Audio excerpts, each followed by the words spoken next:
பேரருளால் பெரும் கிருபையினால், அதாவது சூஉல் ஹாத்திமா என்று அறியப்படுகிற கெட்ட முடிவை பற்றிய ஒரு விளக்கம். இறை நம்பிக்கையாளர் அனைவருக்கும் எப்படி அல்லாஹ் சுப்ஹானஹு வ தஆலா நல்ல முடிவை தருகிறானோ, அதே போன்று இறை நம்பிக்கைக்கு அப்பாற்பட்டிருப்பவர்களுக்கெல்லாம் ஏற்படுவது இறுதி முடிவுதான், கெட்ட முடிவுதான். எல்லோரும், பெரும்பான்மையான மனிதர்கள் என்ன நினைத்துக் கொண்டிருக்கிறார்கள் என்றால், மரணிக்கிற போது ஒரு பெரிய நோயிலே நாம் அல்லல் படாமல், துன்பப்படாமல், துயரப்படாமல், படுத்த படுக்கையாக கிடக்காமல், வறுமை போன்ற பிரச்சனைகளை எதிர்கொள்ளாமல், நம்மை கவனிப்பதற்கு ஆட்கள் இல்லாமல் தள்ளாடும் வயது வரை, மிக மோசமான முதுமை பருவம் வரை தள்ளப்பட்டு பல்வேறு விதமான சிக்கல்கள், பல்வேறு விதமான இடர்பாடுகள், பல்வேறு விதமான கொடுமைகளை அனுபவித்துவிட்டு அந்த மாதிரியான ஒரு சூழலில் மரணிப்பதுதான் கெட்ட மரணம், கெட்ட முடிவு என்று எண்ணிக்கொண்டிருக்கிறார்கள். அப்படி அல்ல.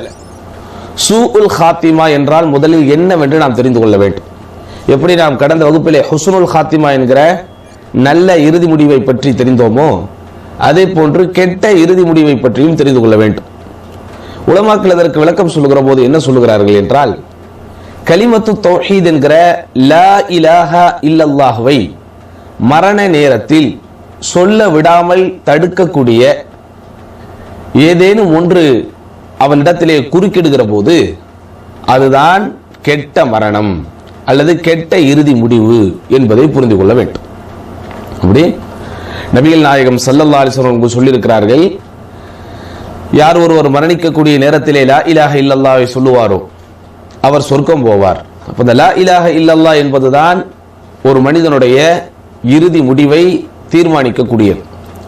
எப்படி அவன் உலகத்திலே வாழ்கிற போது லா இலாஹ இல்லல்லாஹ்வின் அடிப்படையில் அவனுடைய வாழ்க்கை அமைத்துக் கொள்வானோ, அல்லாஹ்வை தவிர வணக்கத்திற்கு தகுதியான உண்மையான இறைவன் யாரும் இல்லை, அந்த அல்லாஹ் மட்டும்தான் வணங்கப்பட வேண்டும் என்கிற கொள்கையில் உறுதியாக இருந்து அந்த கொள்கையின் படியே தன்னுடைய வாழ்க்கையை முழுமையாக அமைத்து அல்லாஹுக்கு எந்த விதத்திலும் நேரடியாகவோ மறைமுகமாகவோ யாதொரு இணை வைத்தலையும் ஏற்படுத்தாமல் அந்த தூய தௌஹீதை தன்னுடைய கொள்கையாக கொண்டு வாழ்வது எப்படி ஒரு அற்புதமான இஸ்லாமிய வாழ்க்கையோ, அந்த தூய்மையான கொள்கையின் சங்கநாதமாக இருக்கிற சத்திய வரியாக இருக்கிற அந்த லா இலாஹ இல்லல்லாஹ்வை இவனை சொல்ல விடாமல், மொழிய விடாமல் தடுக்கக்கூடிய எதெல்லாம் வருகிறதோ இடையூறுகளாக, அவைகள் தான் என்னது கெட்ட இறுதி முடிவு என்பதை நம்ம என்ன செய்யணும், புரிந்து கொள்ள வேண்டும். சஹல் இப்னு ஸஅத் அஸ்-ஸாஇதி ரலியல்லாஹு அன்ஹு அவர்கள் அறிவிக்கிறார்கள், நபிகள் நாயகம் ஸல்லல்லாஹு அலைஹி வஸல்லம் தோழர்களிலே ஒரு முக்கியமான தோழர். அவர் ஒரு அற்புதமான ஒரு செய்தியை ரசூலுல்லாஹி ஸல்லல்லாஹு அலைஹி வஸல்லம் சொன்னதாக அறிவிக்கிறார்கள். ரசூல் ஸல்லல்லாஹு அலைஹி வஸல்லம் சொன்னாங்க, இன்னல் அப்த லயஅமலு ஃபீமா யரன்னாஸ் அமல அஹ்லில் ஜன்னah. நிச்சயமாக ஒரு அடியான் மக்களுடைய பார்வையிலே எதெல்லாம் சொர்க்கத்திற்குரிய செயலாக இருக்குமோ அந்த செயலையே அவன் செய்து கொண்டிருப்பான். ஆனால் வைன்னஹு லமின் அஹ்லின் நார், அவன் உண்மையில் நரகவாசிகளிலே ஒருவன். அதே போன்று யாமலு ஃபீமா யரன்னாஸ் அமல அஹ்லின் நார், இன்னும் சிலரோ மனிதர்களுடைய பார்வையில் நரகத்திற்குரிய செயலாக எவைகளெல்லாம் இருக்குமோ அவைகளையே செய்து கொண்டிருப்பான். ஆனால் வஹுவ மின் அஹ்லில் ஜன்னah, அவன் சொர்க்கத்திற்குரியவனாக இருக்கிறான். ஏன் அப்படின்னா, இன்னமல் அமாலு பிஹவாதீமிஹா, செயல்கள் அனைத்தும் அதனுடைய இறுதிகளை வைத்துத்தான் அங்கீகரிக்கப்படுகிறது அல்லது கருதப்படுகிறது, தீர்மானிக்கப்படுகிறது என்று ரசூலுல்லாஹி ஸல்லல்லாஹு அலைஹி வஸல்லம் சொல்லியிருக்கிறார். அப்ப அதனால் நல்ல முடிவு நமக்கு வருவது என்பது எவ்வளவு பெரிய ரொம்ப ரொம்ப முக்கியத்துவம் வாய்ந்த ஒரு விஷயமோ, அதுபோன்று கெட்ட முடிவு நமக்கு இறுதி நேரத்தில் வராமல் பார்த்து கொள்வதும் மிக மிக முக்கியமான ஒரு அம்சம் என்பதை நாம் புரிந்து கொள்ள வேண்டும். ஏன், இந்த மரணத்திற்கு முன்பு வரை கொஞ்சம் நல்லா புரிஞ்சுக்கங்க, மரணத்திற்கு முன்பு வரை மனிதனுடைய வாழ்க்கையில் எங்கெல்லாம் விரும்பத்தகாத கெட்ட முடிவுகளை அல்லது கெட்ட விஷயங்களை அவன் சந்திப்பானோ, அந்த சந்திக்கிற எல்லா இடத்திலும் அவனுக்கு என்னதான் சிரமங்கள் இருந்தாலும் அந்த சிரமங்கள் தற்காலிகமானது. அதற்கு பிறகு ஒரு சந்தோஷம் அவனுக்கு வரும்போது அவன் அடைந்த அல்லது அவன் அனுபவித்த அந்த சிரமங்களை, சங்கடங்களை அவன் மறந்து விடுவான். அதே போன்று மரணம் என்கின்ற ஒன்றை அவன் தழுவுவதற்கு முன்பு வரை அவனுடைய வாழ்வின் எதெல்லாம் அவன் முக்கியமான கட்டங்கள் என்று கருதுவானோ அந்த இடங்களில் எல்லாம் விரும்பத்தகாத நிகழ்வுகள் நிகழ்கிற போது யாராவது அவனுக்கு நேரடியாகவோ மறைமுகமாகவோ உதவி செய்வதற்கு வாய்ப்பு இருக்கும். அப்படிதானே? ஒரு மனுஷனுடைய வாழ்க்கையினுடைய அந்த படித்தரங்கள், மராஹில் என்று அரபியிலே சொல்லுவார்கள், மரஹலாக்கள், அவனுடைய வாழ்க்கையில் அவன் அடையக்கூடிய முக்கியமான படித்தரங்கள். அது அப்படியே நீங்க கணக்கிட்டு பாருங்க. ஒவ்வொரு படித்தரத்தின் போதும் நமக்கு தோல்வியும் இருக்கிறது, வெற்றியும் இருக்கிறது. ஒவ்வொரு படித்தரத்தின் போதும் நமக்கு தோல்வியும் இருக்கிறது, வெற்றியும் இருக்கிறது. தாயின் கருவறையில் குழந்தை உருவானதில் இருந்தே அதனுடைய படித்தரங்கள் ஆரம்பிக்கிறது. பொதுவாக தாயினுடைய கருவறையில் குறிப்பிட்ட மாதங்கள் இருந்ததற்கு பிறகு அது குழந்தையாக வெளியே வருகிற போது முதலில் தலை வருமா, கால் வருமா? தலை. ஆனால் சில குழந்தைகளுக்கு வித்தியாசமாக காலும் வரும். அப்படிதானா? எல்லா குழந்தைகளுக்கும் நார்மலாக வருவதாக இருந்தால் தலை முதலில் வெளியே வர வேண்டும் என்பார்கள். ஆனால் சிலருக்கு அல்லாஹ் சுப்ஹானஹு வ தஆலா அந்த பிறப்பின் வழியை என்ன செய்கிறான், மாற்றி சில குழந்தைகள் எப்படி வருது, கால் வழியாக வெளியே வருகிறது. எதற்கு நான் சொல்ல வருகிறேன் என்றால், மனிதனுடைய வாழ்வில் அவன் அடையவிருக்கக்கூடிய படித்தரங்கள் ஒவ்வொரு இடத்திலும் அவனுக்கு என்ன இருக்கிறது, அவன் எதிர்கொள்ள வேண்டிய சவால்கள் இருக்கிறது, அவன் சமாளிக்க வேண்டிய அந்த பிரச்சனைகள் இருக்கிறது. வெளியே வர்றான்.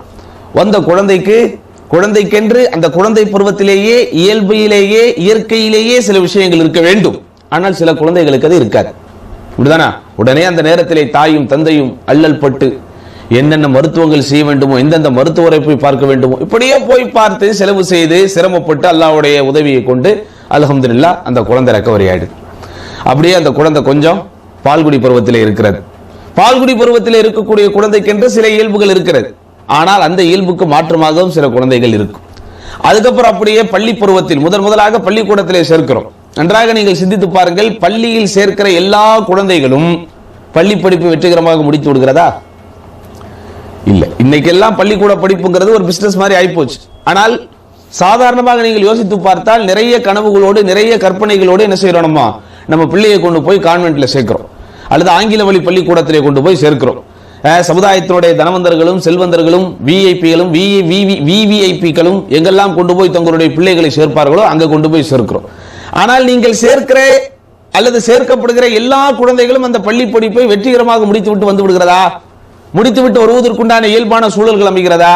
இல்ல. ஒண்ணு, நம்ம எந்த ஊர்ல நம்ம குழந்தைய ஸ்கூல்ல சேர்த்திருப்போமோ அந்த ஊர்ல இருந்து வேற ஊருக்கு நமக்கு வேலைக்கு டிரான்ஸ்பர் ஆயிடும். அல்லது அந்த பள்ளிக்கும் நமக்கும் ஏதாவது ஒரு பிரச்சனை வந்துவிடும். அல்லது குழந்தை பள்ளிக்கு போகிறேன் என்கிற பேரிலே ரூட்டு தெரியாமல் வழி தெரியாமல் எங்கோ எப்படியோ போய் அந்த குழந்தை தொலைஞ்சு போய் கடைசியில் அதனாலேயே ஸ்கூல் படிப்பு கட்டான வரலாறும் நிறைய பேருக்கு இருக்கிறது.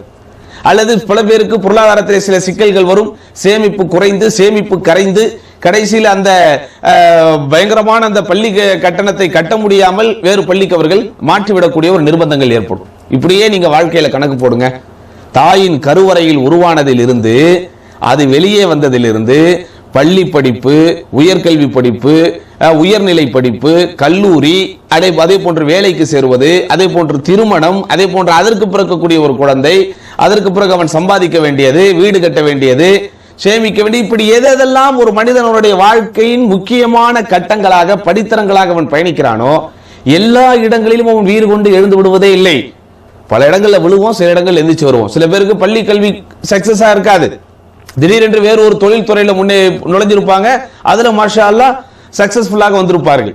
சில பேருக்கு தொழில போதுமான வியாபாரம், அதாவது லாபம் கிடைத்திருக்காது, டக்குன்னு அவங்க எங்கேயாவது ஒரு இடத்துல வேலைக்கு சேருவாங்க, அந்த இடத்தில் மாஷா அல்லாஹ் முன்னேறி வருவார்கள். சில பேருக்கு அல்ஹம்துலில்லாஹ் படிப்பும் அவர்களுக்கு கைகூடி வேலை வாய்ப்பும் கைகூடி நல்ல நகரத்தில் நல்ல ஆயிரக்கணக்கான லட்சக்கணக்கான சம்பாத்தியம் அல்லது சம்பளம் வரக்கூடிய அளவிற்கு வாழ்க்கையிலே வெற்றி அடைந்து வந்திருப்பார்கள்.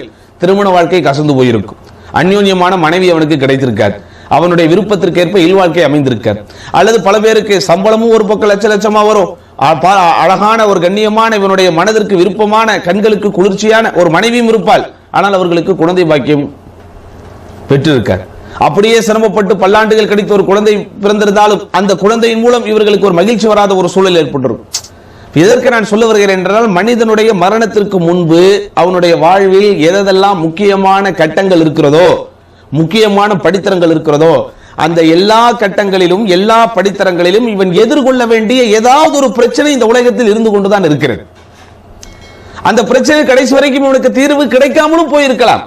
உதாரணமாக குழந்தை பாக்கியத்தை எடுத்துக் கொள்ளுங்கள்.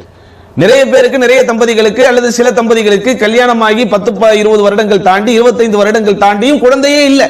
உண்மையிலே அது வெளியே சொல்ல முடியாத மிகப்பெரிய ஒரு வருத்தம் தான். ஆனால் அந்த குழந்தை இன்மை அல்லது குழந்தை இல்லை என்கிற அந்த வருத்தத்தை போக்கக்கூடிய வகையில் வேறு ஏதேனும் ஒரு சந்தோஷத்தை அல்லாஹ் அவர்களுக்கு வைத்திருப்பான். இதை மறக்கக்கூடிய அளவிற்கு ஏதேனும் ஒரு மகிழ்ச்சியை வைத்திருப்பான். ஆனா மரண நேரத்தில் லா இலாஹ இல்லல்லாஹ் என்பதை நாம் சொல்லக்கூடிய வாய்ப்பை தவற விட்டு விட்டால்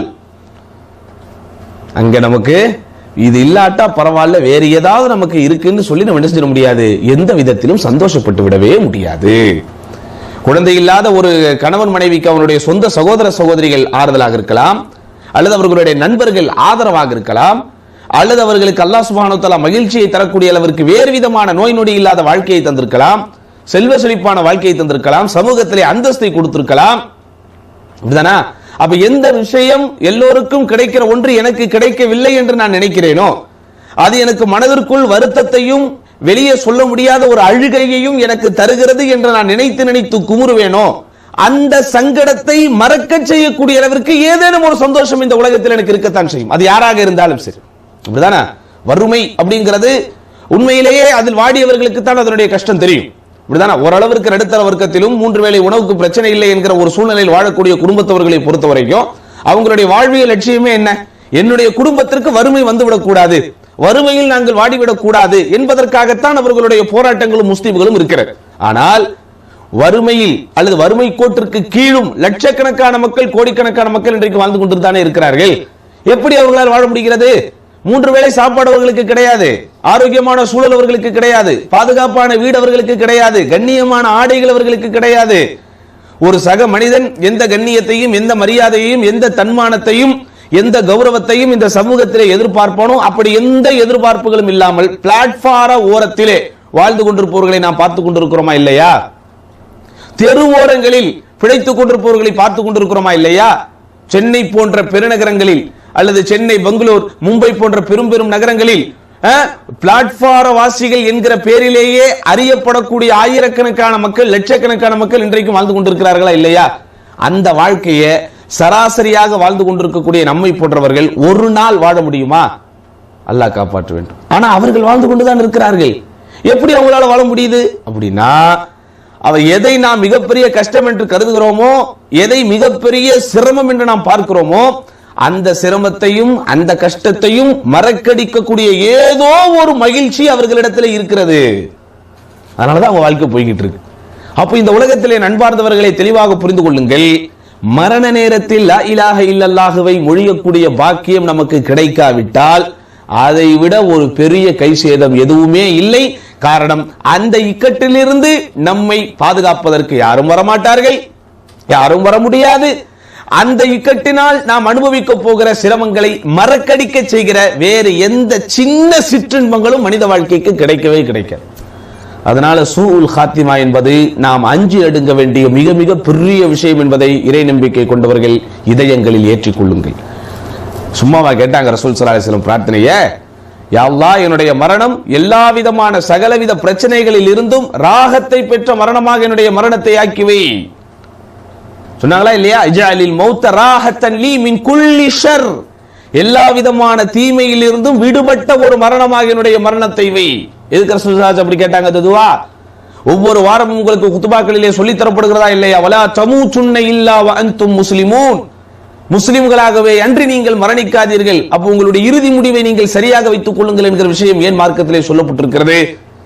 காரணம், 65 வயது வரை இந்த உலகத்திலே வாழக்கூடிய ஒருவர், 75 வயது வரை இந்த உலகத்திலே வாழக்கூடிய ஒருவர், அவர் கழித்த 74 வருடத்தின் அமல்களும் அல்லாஹ்வால் அங்கீகரிக்கப்பட வேண்டுமானால், அவருடைய வாழ்வில் அவர் இதுகாலம் செய்த எல்லா அமல்களும் அல்லாஹ்வால் ஏற்றுக்கொள்ளப்பட வேண்டுமானால், மரணிக்கிற நேரத்தில் அவர் கலிமா சொன்ன ஒரு முஃமினாக, முஸ்லிமாக அவள் மரணித்திருக்க வேண்டும்.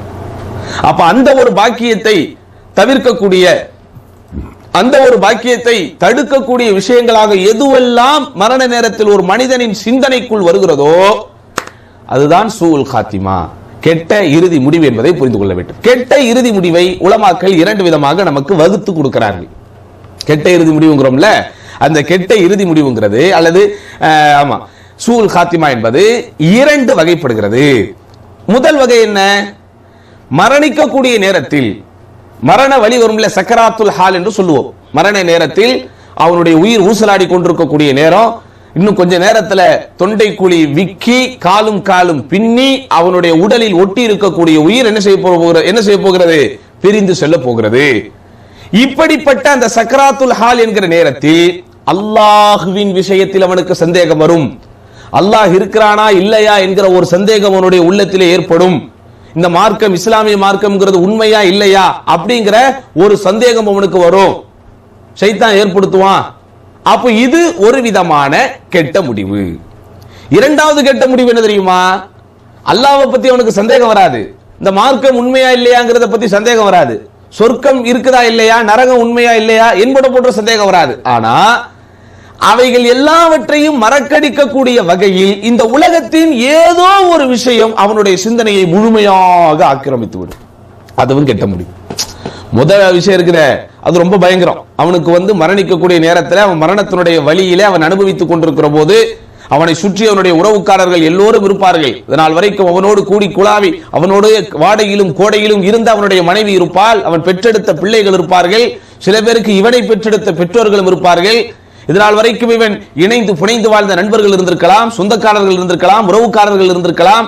இவன் மிகப்பெரிய செல்வந்தனாக பணக்காரனாக இருந்தால் இவனுக்காக பணிபுரிந்த பணியாளர்கள் கூட அவனை சுற்றி நிற்பார்கள். யாராவது அந்த மரணத்தை தடுத்து விட முடியுமா? யாராவது அந்த மரண நேரத்தில் இருந்து அவனை பாதுகாத்து விட முடியுமா? குலின்னல் மௌத்தல்லதி தஃபிர்ரூன மின்ஹு ஃபஇன்னஹு முலாகீக்கும். எந்த மரணத்தை கண்டு வெறுண்டு ஓடிக்கொண்டே இருக்கிறீர்களோ, எத்தனையோ பிரச்சனைகள் உங்களுக்கு வந்திருக்கும், எத்தனையோ ஆபத்துகள் உங்களை சூழ்ந்திருக்கும், எத்தனையோ விபத்துகளை கூட நீங்கள் கண்டிருப்பீர்கள். இந்த டைம்ல எல்லாம் எப்படியாவது உங்களுடைய உயிரை காப்பாற்றிக் கொள்வதற்கு என்னென்ன போராட்டங்களை எல்லாம் செய்தீர்களோ, என்னென்ன முயற்சிகள் எல்லாம் செய்தீர்களோ, என்னென்ன முஸ்தீபுகள் எல்லாம் எடுத்தீர்களோ, எல்லாம் முடிவுக்கு வரக்கூடிய நேரம் அந்த நேரம், இறுதி முடிவு வரக்கூடிய அந்த தருணம். அப்ப அந்த நேரத்தில் அல்லாஹ் இருக்கிறானா? இவ்வளவு நாள் நாம் தொழுதுகிட்டு இருந்தோமே, அல்லது நம்ம வீட்டுல எல்லாம் தொழுதுகிட்டு இருந்தாங்களே, நம்ம அல்லாஹ் அல்லாஹ்னு சொல்லிக்கிட்டு இருந்தோமே, உண்மையிலேயே அந்த அல்லாஹ் இருக்கிறானா? இஸ்லாம் இந்த உண்மைதானா? எல்லாருக்கும் தானே மரணம் வருது, நான் முஸ்லீமா இருக்கிறேங்கிறதால எனக்கு மரணம் வராம இல்லையே, என்னடா இது இவ்வளவு நாள் நம்ம ஏமாந்துருக்கிறோமா என்பன போன்ற ஒரு சந்தேகத்தை ஷைத்தான் உங்களுடைய உள்ளத்திலே ஊடுருவ வைத்து உங்கள் சிந்தனைகளிலே வியாபிக்க வைத்து கெட்ட இறுதி முடிவை உங்களுக்கு வருவதற்கு காரணமாக்கிடுவான். ரெண்டாவது மேட்டர் இருக்கு. அது என்னது? அதுலதான் நிறைய பேர் விழுந்துடுறாங்க. அல்லாஹ் காப்பாத்தணும். பெரும்பான்மையானவர்கள் விழுகிற விஷயம் அதுதான். அந்த மரணிக்கிற நேரத்தில் இவன் எதிர்கொள்ளவிருக்கக்கூடிய நிரந்தரமான நிலையான அந்த மறுமையினுடைய வாழ்க்கையை பற்றிய சிந்தனைகள் இவனுடைய உள்ளத்தை ஊடுருவாமல், இவனுடைய மனதை ஆக்கிரமிக்காமல், இவனுடைய மனதை எது ஆக்கிரமித்திருக்கும்? ஆஹா, வீடு கட்டி பாதியிலே விட்டுட்டோமே, அது இன்னும் ஃபுல்லாவிலேயே, நம்ம கிட்ட நிறைய பேர் கடன் வாங்கிட்டு போனானே, கடன் வாங்கினவன் இன்னும் நம்ம கிட்ட கொடுக்கவே இல்லையே, நிறைய கடையை திறந்து வச்சிருக்கிறோமே, கடையில உள்ள பொருட்கள் எல்லாம் அப்படியே இருக்குதே, இது வியாபாரம் ஆகலையே, அல்லது ஏதோ ஒன்று. அந்த ஒரு பதவிக்காக இவன் போட்டி போட்டுக் கொண்டிருந்திருப்பான், ஒரு பதவியை அடைவதற்காக ஆசைப்பட்டிருப்பான். ஆஹா, அந்த பதவி நமக்கு கிடைக்காமையே போயிடுச்சே, அல்லது அந்த பதவி நமக்கு கிடைச்சால் அதை அனுபவிக்க முடியாம போயிடுச்சே என்று ஏதோ ஒரு விஷயம், எதற்காக இவன் அதிகமாக ஆசைப்பட்டானோ, எதை குறித்து அதிகம் இவன் கற்பனை செய்து கொண்டிருந்தானோ, எதை குறித்து அதிகம் இவன் சிந்தித்துக் கொண்டிருந்தானோ, அது தனக்கு கிடைக்க வேண்டும் என்கிற முயற்சியில் ஈடுபட்டுக் கொண்டிருந்தானோ, அந்த சிந்தனை என்ன தெரியுமா? அல்லாஹுவை பற்றிய நினைப்பை வரவிடாமல், அந்த மரண நேரத்தில் பாவ மன்னிப்பு கேட்க விடாமல், அந்த மரண நேரத்தில் லா இலாஹ இல்லல்லாஹ் என்கிற கலிமாவை சொல்ல விடாமல் உலகத்தின் ஏதோ ஒரு விஷயம் அவனை ஆக்கிரமித்து விடும். அப்போ அவனுக்கு லா இலாஹ இல்லல்லாஹ் சொல்வதற்கு தோணாது, லா இலாஹ இல்லல்லாஹ் சொல்வதற்கு மறந்து போய்விடும், லா இலாஹ இல்லல்லாஹ் சொல்ல வேண்டும் என்கிற அந்த முக்கியத்துவம் இவனுக்கு உணராது. கடைசியில் லா இலாஹ இல்லல்லாஹ் என்கிற கலிமாவை சொல்லாமல், அல்லாஹ்வை பற்றிய நல்லெண்ணம் வைக்காமல், சொர்க்கத்திற்கு நுழைய வேண்டும் என்கிற பிரார்த்தனையில் ஈடுபடாமல், இதுகாரம் நான் செய்து கொண்டிருந்த பாவங்களுக்குரிய பாவ மன்னிப்பை உளப்பூர்வமாக தேட வேண்டும் என்கிற எண்ணம் வராமல் அவனுடைய மரணம் கெட்ட மரணமாக, கெட்ட இறுதி முடிவாக மாறிவிடுகிறது. நஊது பில்லாஹ். அல்லாஹ் நம்மளை காப்பாற்றணும். சாதாரணமானது கிடையாது. சூல் காத்திமா என்பது, அந்த கெட்ட இறுதி முடிவுங்கிறது சாதாரணமானதல்ல. நல்லா புரிஞ்சுக்கங்க. அதனாலதான் சலஃபு சாலிஹ் என்று அறியப்படுபவர்கள் கெட்ட மரணத்திற்கு, கெட்ட இறுதி முடிவிற்கு கடுமையான முறையில் பயப்படக்கூடியவர்களாக இருந்தார்கள். உமர் இப்னு அப்துல் அசீஸ் ரஹிமஹுல்லாஹ் நீதிமிக்க ஆட்சியாளர்களாக இந்த உலகத்திலே வாழ்ந்தவர். இரண்டாம் உமர் என்ற வரலாற்று ஆசிரியர்களால் போற்றப்பட்டவர். தன்னுடைய வாழ்வு முழுவதும் இந்த மார்க்கத்தினுடைய சேவைகளுக்காக தன்னை அர்ப்பணித்தவர். இந்த உலகத்திலே வாழ்ந்த நீதிமிக்க ஒரு கண்ணியமான அல்லது மார்க்கத்தை செயல்முறைப்படுத்த வேண்டும் என்கிற துடிப்புள்ள ஆட்சியாளர்களில் ஒருவராக வாழ்ந்தவர். மாஷா அல்லாஹ் குறிப்பாக இஸ்லாமிய கொள்கையிலே மிகுந்த ஈடுபாடு கொண்டவர். அரச பதவி அவருக்கு கிடைத்திருந்தாலும் எளிமையாகவே தன்னுடைய வாழ்க்கையை அமைத்துக் கொண்டவர். எந்த விதமான பணவாசை, மண்ணாசை, பொன்னாசை என்பன போன்ற ஆசைகளுக்கு அடிமைப்படாமல் வாழ்ந்த ஒரு மிக அற்புதமான ஒரு மனிதர். அவர் மரண நேரத்திலே நீண்ட நேரமாக அழுது கொண்டே இருக்கிறார். நீண்ட நேரம் அவருக்கு கண்ணீர் வந்து கொண்டே இருக்கிறது. உடனே அவர் சொல்லுகிறார், அழுகைக்கு உண்டான காரணம் என்ன என்று கேட்கப்பட்ட போது, ذكرت مصير القوم بين يدي الله, அல்லாஹ்வுக்கு முன்னிலையில் மறுமை நாளில் நிற்கக்கூடிய மக்களுடைய அந்த சபைகளை பற்றி, கூட்டம் கூட்டமாக மக்கள் நிற்க போகிறார்களே அவர்களுடைய நிலையை பற்றி நான் சிந்தித்து பார்த்தேன், இதோ அழுது விட்டேன். ஏன்னா அல்லாஹ் குர்ஆனில் இப்படி சொல்கிறான், ஃபரீகுன் ஃபில் ஜன்னah வ ஃபரீகுன் ஃபிஸ் ஸஈர். இந்த உலகத்திலே வாழ்ந்தவர்களில் ஒரு சாரார் சொர்க்கத்திலும் இன்னொரு சாரார் கொழுந்து விட்டறியும் நரகத்திலும் இருப்பார்கள். அதை நினைத்து பார்க்கும் போது எனக்கு கண்ணீர் வருகிறது. அப்போ ஒரு தொழுகையாளியான ஒருவர் தான், ஈமான்தாரியான ஒருவர் தான், நீதிமிக்க ஆட்சியாளர் என்ற அனைவராலும் போற்றப்பட்டவர், இரண்டாவது உமர் என்று எல்லாராலும் சிலாகிக்கப்பட்டவர். ஆனால் மரண நேரத்தில் தன்னுடைய உள்ளத்திலே இருக்கிற ஈமான் பறிபோய்விடக் கூடாது, அதனால் தான் பாதிக்கப்பட்டு விடக் கூடாது என்கிற அச்சம் எவ்வளவு தூரம் அவர்களுக்கு இருந்திருக்கிறது பாருங்கள். அதே போன்று சுஃபியானு ஸௌரி ரஹிமஹுல்லாஹ் மிகப்பெரிய தாபிஈ, மிகப்பெரிய மார்க்க மேதை, சஹாபாக்களுடைய காலத்திற்கு பிறகு உண்டான மார்க்க அறிஞர்களில் முதன்மையானவர்களில் இவருடைய பெயரை குறிப்பிடலாம். அந்த அளவிற்கு ஒரு மிகப்பெரிய பிரபல்யத்திற்கும் மிகப்பெரிய சிறப்பிற்கும் மிகப்பெரிய கண்ணியத்திற்கும் சொந்தக்காரர், பேணுதல் மிக்கவர். அவரும் மரண நேரத்தில் அழுது கொண்டே இருக்கிறார்.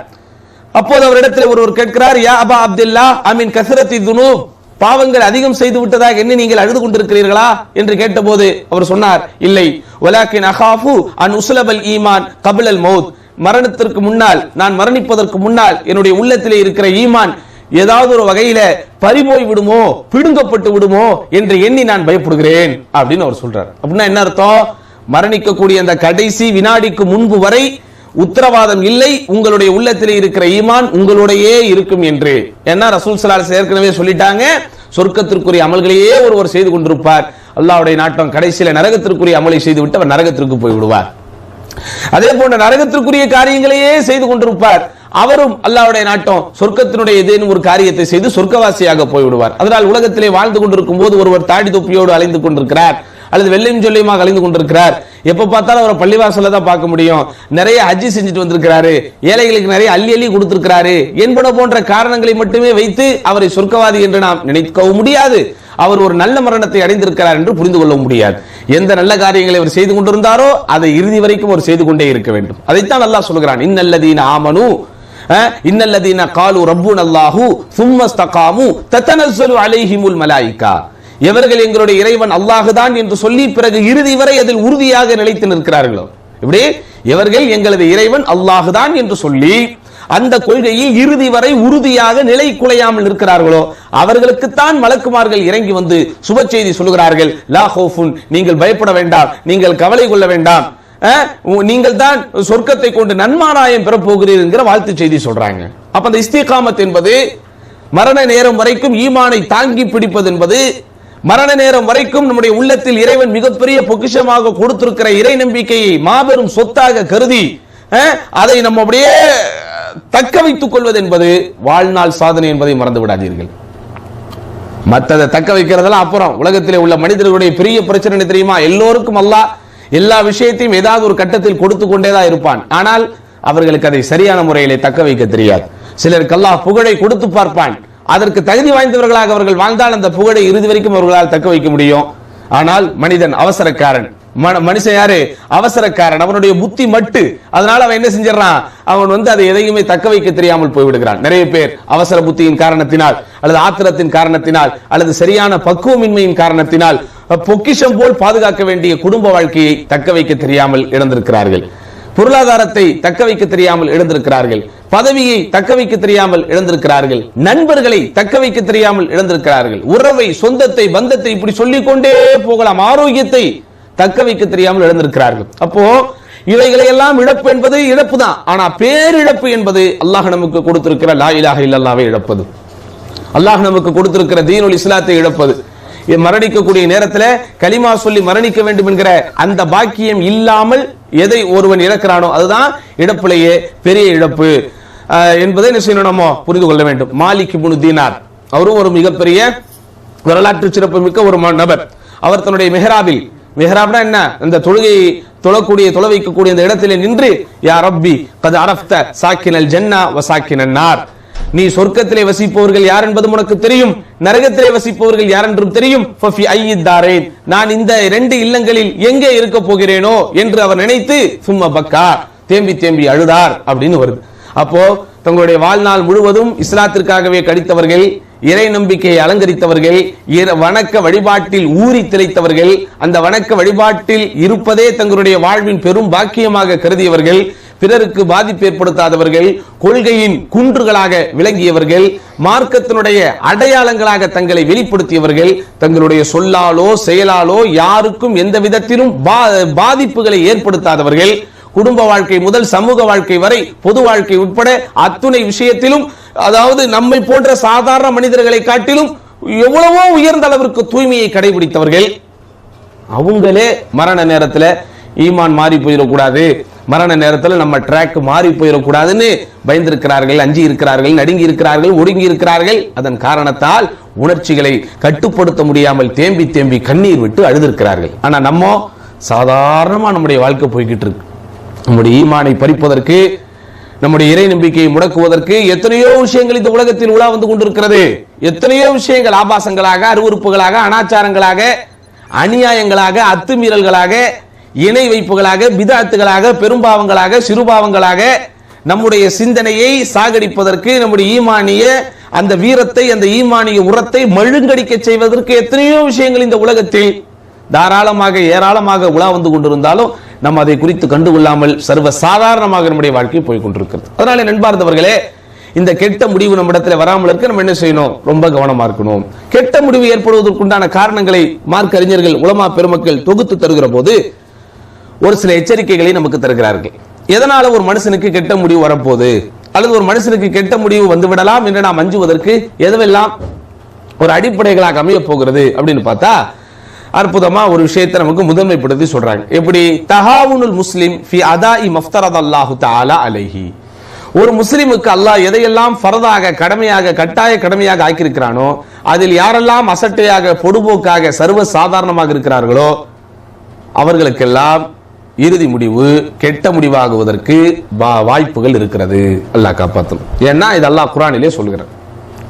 சூரா மரியம் 19 அத்தியாயத்தின் 59வது வசனத்தில் ஃபഖலஃப மின் பஅதிஹிம் கல்ஃபுன், அதாவது முன் வாழ்ந்த மக்களை அல்லாஹ் சிலாகித்து விட்டு முன் சென்ற மக்களுடைய அந்த நல்ல விஷயங்களை அல்லாஹ் சொல்லிட்டு அவர்களுக்கு பின்னால் ஒரு கூட்டம் வந்தது.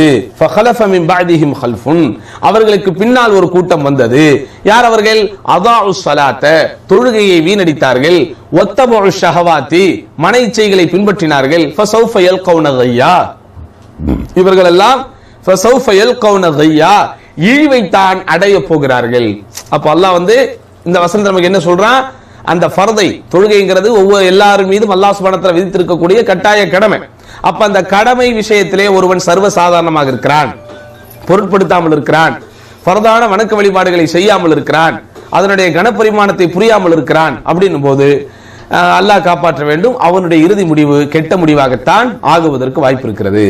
அப்ப அல்லாஹ் வந்து தொழுகை சொர்க்கத்தின் திறவுகோல் என்று சொன்னது சும்மா சொல்லியிருக்கிறானா? தொழுகை வந்து என்னது, கலிமாவிற்கு பிறகு தொழுகை தான் இஸ்லாமிய மார்க்கத்தினுடைய தூண் என்று சொல்லப்பட்டதெல்லாம் அர்த்தம் இல்லாமல் சொல்லப்பட்டதா? நமக்கும் பிறருக்கும் இடையே இருக்கக்கூடிய வேறுபாடே தொழுகை தான் அப்படின்னு நமக்கு நபிகள் நாயகம் ஸல்லல்லாஹு அலைஹி வஸல்லம் சொன்னதெல்லாம் அர்த்தம் இல்லாததா? இல்ல. அப்ப இந்த உலகத்திலே தங்களுடைய வேலைகளை விட்டுவிட்டு உலகத்தில் பெரும்பான்மையான மக்கள் அவர்களுடைய சொந்த அடிப்படையில் வாழ்ந்து கொண்டிருக்கும் போது இவர்கள் மட்டும் டைம் வந்தா, வக்து வந்தா போய் தொழுதுகிட்டு இருக்கிறாங்களே, அதெல்லாம் வந்து மதிக்கப்படாமல் போய்விடுமா? நல்லா புரிஞ்சுக்கங்க. அப்போ தொழுகையில் யார் அசட்டையாக இருக்கிறோமோ அல்லாஹ் காப்பாற்ற வேண்டும். தொழுகை மட்டுமல்ல, கடமையான விஷயங்களாக எதெல்லாம் இருக்கிறதோ, தொழுகையாக இருக்கலாம், நோன்பாக இருக்கலாம், குறிப்பாக ஜக்காத்தாக இருக்கலாம். செல்வம் படைத்தவர்கள் ரொம்ப கவனமா இருக்கணும்.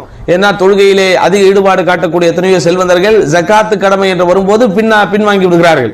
அதனுடைய விஷயத்தை அவர்கள் புரியாமலேயே அல்லது அதனுடைய முக்கியத்துவத்தை தங்களுடைய கவனத்திற்குள் எடுக்காமலேயே இருக்கிறார்கள். அப்போ ஃபர்தில் கவனம் இல்லாமல் இருப்பது, ஃபர்தனுடைய கனப்பரிமாணத்தை புரிந்து கொள்ளாமல் இருப்பது, ஃபர்தில் எப்படிப்பட்ட ஈடுபாட்டோடு இருக்க வேண்டுமோ அப்படிப்பட்ட ஈடுபாடுகள் இல்லாமல் இருப்பது ஒரு மனிதனுக்கு கெட்ட முடிவை வந்து வாங்கி தந்துரும். ஏன்னா நபிகள் நாயகம் ஸல்லல்லாஹு அலைஹி வஸல்லம் சொல்லியிருக்கிறாங்க, இன் அவ்வல மா யுஹாஸபு பிஹில் அப்து யௌமல் கியாமா மின் அமலிஹி ஸலாத்துஹு, ஒரு அடியான் மறுமையில் அவனுடைய அமல்களில் விசாரிக்கப்படக்கூடிய விஷயங்களிலேயே முதன்மையான விஷயம் என்பது அவனுடைய தொழுகை தான். ஃபைன் சலுஹத் ஃபகத் அஃப்லஹ வ அன்ஜஹ. அந்த தொழுகை விஷயம் அவனிடத்திலே சரியாக இருந்து விட்டால் அவன் வெற்றி அடைந்து விட்டான், அவன் என்னது பாதுகாக்கப்பட்டு விட்டான். வைன் ஃபஸதத், அந்த தொழுகை அவனிடத்திலே சீராக இல்லை என்று சொன்னால் ஃபகத் ஹாப வ ஹஸிர, அவன் நஷ்டமடைந்து விட்டான், அவன் இழிவடைந்து விட்டான். அதே போன்று ஃபைனின் துகிஸ மின் ஃபரீதத்திஹி ஷை, அவனுடைய கட்டாய கடமைகளில் அந்த ஃபர்தான தொழுகைகளில் ஏதேனும் குறைபாடுகள் இருந்தால் கால ரப் அஸ்ஸ வஜல், அந்த நேரத்தில் அல்லாஹ் மலக்குமார்களை பார்த்து சொல்லுவான், உந்துரு ஹல் யப்தி மின் தத்தவ்வ, என்னுடைய அடியானிடத்தில் உபரியான வணக்க வழிபாடுகள் ஏதாவது இருக்கிறதா என்று பாருங்கள், உபரியான தொழுகை ஏதாவது இருக்கிறதா என்று பாருங்கள். ஃபயுக்மல் பிஹா மன் துகிஸ மினல் ஃபரீதத்தி, அவனுடைய அந்த ஃபர்தான கடமைகளில் எதெல்லாம் குறைபாடோடு இருந்ததோ அது இந்த உபரியான வணக்க வழிபாடுகளை கொண்டு சீர் செய்யப்பட்டு விடும். சும்ம யகூனு சாயிரு அமலிஹி அலா தாலிக, இதே அளவுகோலை வைத்துத்தான் ஏனைய எல்லா அமல்களும் அங்கே அளக்கப்படும் என்று நபிகள் நாயகம் ஸல்லல்லாஹு அலைஹி வஸல்லம் சொல்லியிருக்கிறாங்க. அப்ப யோசிச்சு பாருங்க, ஃபர்துங்கிறது எவ்வளவு முக்கியமான விஷயம். ஃபர்துங்கிறது அல்லாஹ் சுப்ஹானஹு வ தஆலா கடமையாக்கி இருக்கக்கூடிய விஷயங்கள் எவ்வளவு இம்பார்ட்டன்ட் ஆனதுங்கிறத புரிஞ்சுக்கங்க. அப்ப கடமையான விஷயத்தில் கவனம் இல்லாமல் இருந்தால் அல்லாஹ் காப்பாற்ற வேண்டும், நம்முடைய இறுதி முடிவு கெட்ட முடிவாக ஆகிவிடும். அதனாலதான் ரசூல் ஸல்லல்லாஹு அலைஹி வஸல்லம் சொன்னாங்க, யார் இந்த உலகத்திலே தொழுகையை பேணவில்லையோ அவன் கெட்டவர்களோடு எழுப்பப்படுவான். நாங்க ஃபிரௌனோடும் நம்ரூதோடும் உபய் இப்னு கலஃபோடும் அவன் என்ன செய்யப்படுவான், ஒன்று சேர்க்கப்படுவான் என்று பெருமானார் ஸல்லல்லாஹு அலைஹி வஸல்லம் சொன்னதிலிருந்தே நாம் புரிந்து கொள்ளலாம், ஃபர்துல நமக்கு கவனம் இல்லாமல் இருந்தால் நம்முடைய இறுதி முடிவு சரியாக அமையாது. அடுத்து இரண்டாவது காரணமாக உலமாக்கள் சொல்வது ஹுப்புல் மஆசி வல் இஅ்தியாது அலைஹா, பாவங்களை விரும்புவதும் அதை விரும்பி தொடர்ச்சியாக செய்து கொண்டே இருப்பதும். அதே போன்று தஸ்வீஃபு பித் தௌபா, தௌபாவை தள்ளி போட்டுக் கொண்டே இருப்பதும். வதூலுல் அமல், பேராசைப்படுவதும். இந்த மாதிரியான விஷயங்கள் எல்லாமே. அதே போன்று இஸ்ராரு அலல் இப்திதா ஃபித்தீன், மார்க்கத்தில் உண்டாக்கப்பட்ட அந்த பிதாத்துகள் இருக்கிறது, அந்த பிதாத்தை செய்கிற விஷயத்திலே யாரெல்லாம் பிடிவாதம் பிடிப்பவர்களாக இருக்கிறார்களோ இவர்களுக்கெல்லாம் கூட கெட்ட முடிவு வருவதற்கு தான் பெரும் வாய்ப்பு இருக்கிறது. புரியுது உங்களுக்கு? இப்ப நிறைய பேருடைய பிரச்சனை என்னன்னு சொன்னா, ஒவ்வொருவரும் ஒவ்வொரு பாவங்களுக்கு அடிக்ட் ஆகி இருக்கிறார்கள். ஒவ்வொருத்தருக்கும் ஒவ்வொரு விதமான பாவம். சில பேருக்கு ஹராமான முறையில சம்பாதிப்பதில் அவங்களுக்கு ஒரு டேஸ்ட், சம்பாதிக்க அவங்க பேங்க்ல பேலன்ஸ் ஏறிக்கிட்டே இருக்கும், அவங்களுக்கு கேஷ் வந்துகிட்டே இருக்கும், அதை வச்சு அசையும் சொத்து அசையா சொத்து வாங்கி போட்டுக்கிட்டே இருப்பாங்க. திடீர்னு அந்த வருமானத்தை விட்டுட்டு வானா அவனால வர முடியாது. அந்த அந்த வருமானம் அவனுக்கு தடைபடுகிறது அல்லது நிற்கிறது என்றால் அதை அவனால் ஏற்றுக்கொள்ள முடியாது. அவன் முஸ்லீமாகத்தான் இருப்பான், ஆனா அவன் மனசுக்குள்ள என்ன இருக்கும், சரி எவ்வளவு சம்பாதிக்க முடியும் அவ்வளவு சம்பாதிப்போம், வயசானதுக்கு அப்புறம் 70 வயசு ஆனதுக்கு அப்புறம் 80 வயசு ஆனதுக்கு அப்புறம் நம்ம ஸ்டாப் பண்ணிடுவோம். 70 வயசு வரைக்கும் 80 வயசு வரைக்கும் இருக்க போறங்கிறதுக்கு என்ன உத்தரவாதம்? யாருக்கிட்ட நீங்க உத்தரவாதம் வாங்கிட்டு வந்திருக்கிறீங்க? அப்போ ஒவ்வொருத்தரும் ஒவ்வொரு, சில பேருக்கு பெண்கள் அந்த மாதிரியான விஷயங்கள்ல ஈடுபாடு, அந்த மாதிரி விஷயங்கள பாவங்கள் தொடர்ச்சியாக செய்து கொண்டிருப்பார்கள். சில பேருக்கு போதை பழக்க வழக்கங்களுடைய பயன்பாடு, அதுல பாவங்கள் செய்து கொண்டிருப்பார்கள். இப்படி பாவங்கள் பல வகைப்பட்டிருக்கிறது. அல்லாஹ் சுப்ஹானஹு வ தஆலா எவைகளை எல்லாம் ஹராம் என்று சொல்லி இருக்கிறானோ, எவைகளை எல்லாம் பாவங்கள் என்று சொல்லி இருக்கிறானோ, அதுல ஒவ்வொரு விதமான பாவத்தை ஒவ்வொருவரும் செய்வார். சில பேரோ எல்லா விதமான பாவங்களையும் செய்வார். அல்லாஹ் காப்பாற்ற வேண்டும். அப்போ நம்ம ஒரு பாவத்தை செஞ்சாலும் சரி, எல்லா பாவத்தை செஞ்சாலும் சரி, உடனடியாக தௌபா கேட்டு இறைவனிடத்துல மீண்டு வந்துடணும். நம்ம அப்புறம் பார்த்துக்கலாம், பின்னாடி பார்த்துக்கலாம், நம்ம ஒரு ஹஜ் முடிச்சுட்டு பார்த்துக்கலாம், அல்லது ஒரு உம்ரா முடிச்சுட்டு பார்த்துக்கலாம் என்று தௌபாவை தள்ளி போட்டுக் கொண்டே போவது என்பது கெட்ட இறுதி முடிவை தேடிக்கொள்வதற்குண்டான ஒரு முக்கியமான ஒரு விஷயம். அப்படிங்கிறது என்ன செய்யணும், நம்ம புரிந்து கொள்ள வேண்டும். ஏன்னா இந்த பாவங்களை விரும்புதல் அப்படின்னு ஒரு விஷயம் இருக்கு இல்லையா, தௌபாவை தள்ளி போடுதல் அப்படிங்கிற அந்த விஷயம் தான் ஷைத்தானுக்கு ரொம்ப ரொம்ப ரொம்ப ரொம்ப பிடிக்கும். இந்த மாதிரியான ஒரு கேட்டகரியில யார் இருக்கிறாங்களோ அவங்கள ஷைத்தான் மரண நேரத்தில், அந்த இறுதி நேரத்தில் லா இலாஹ இல்லல்லாஹுவை சொல்லாமல் தடுத்து விடுவான்.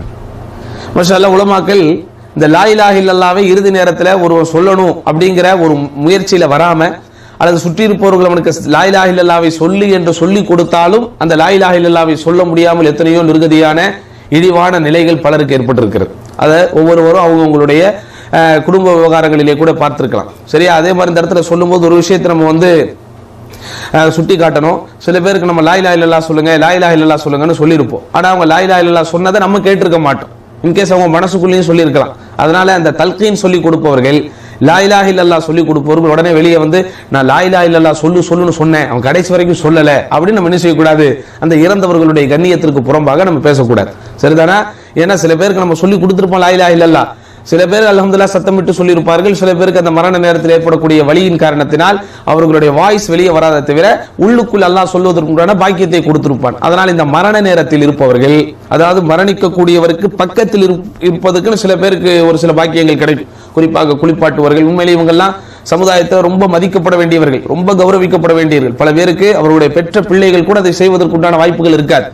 வாப்பாவுடைய உமாவுடைய மரண நேரத்தில் எதிர்பாராத விதமாக வெளிநாட்டிலே அவர்கள் அகப்பட்டுக் கொண்டிருப்பார்கள். ஆனால் சுற்றி இருக்கக்கூடிய சொந்த பந்தங்கள், உடன் பிறந்த சகோதர சகோதரிகள், அண்டை வீட்டு அண்டை அயலவர்கள், நண்பர்கள், தூரத்து சொந்தக்காரர்கள் யாராவது வந்து அந்த பிள்ளைகள் செய்யக்கூடிய கடமைகளை செய்திருப்பார்கள். அதனால் என் அன்பார்ந்தவர்களை வயதாக ஆக நட்புகளை நம்ம என்ன செய்யணும், ரொம்ப இறுக்கமாக நாம பிடிச்சுக்கணும். யாருடைய குரோதத்துக்கும் விரோதத்துக்கும் நம்ம ஆளாக கூடாது. ஏன்னா யாரை கொண்டு அல்லாஹ் நம்முடைய இறுதி முடிவை எப்படி அமைப்பாங்கிறது நமக்கு யாருக்குமே தெரியாது. சரிதானா? அதனாலதான் நம்ம என்ன செய்யணும், யாருக்கும் எந்த பாதிப்பு இல்லாமல் மனித மனங்களை சம்பாதிக்கக்கூடிய அந்த பக்குவம் இயற்கையிலே நம்மிடத்தில் இருக்கும். அதனாலதான் ரசூல் ஸல்லல்லாஹு அலைஹி வஸல்லம் சொல்றாங்க, மன் சலிமல் முஸ்லிமூன மின் லிசானிஹி வ யதிஹி. அல் முஸ்லிமு மன் சலிமல் முஸ்லிமூன மின் லிசானிஹி வ யதிஹி. எந்த முஸ்லிம், அதாவது எந்த ஒரு பிற முஸ்லிம்களுடைய கையிலிருந்தும் நாவிலிருந்தும் பாதுகாக்கப்படுகிறானோ அவன் தான் சிறந்த முஸ்லிம். இவனுடைய கையிலிருந்தும் நாவிலிருந்தும் எந்த முஸ்லிம்கள் பாதுகாக்கப்படுகிறார்களோ அவனே இவன் சிறந்த முஸ்லிம் அப்படின்னு ரசூல் ஸல்லல்லாஹு அலைஹி வஸல்லம் சொல்லியிருக்கிறாங்க. அப்போ நம்ம கரத்தாலும் நாவாலும் தொடர்ச்சியாக நாம் பிறருக்கு பாதிப்பு ஏற்படுத்தி கொண்டே இருந்தோம் என்றால் அவர்கள் நாம் இருக்கும்போது நம்மை விரும்ப மாட்டார்கள், நாம் இறக்கிற நேரத்திலும் நம்மை அணுக மாட்டார்கள். அதனால நம்ம மனிதர்களை சம்பாதிப்பதில் ரொம்ப கவனமாக இருக்க வேண்டும். குறிப்பாக வயதாகும் போது அதில் நம்ம என்ன செய்யணும், ரொம்ப கூடுதல் கவனம் எடுக்கணும். சரிதானா?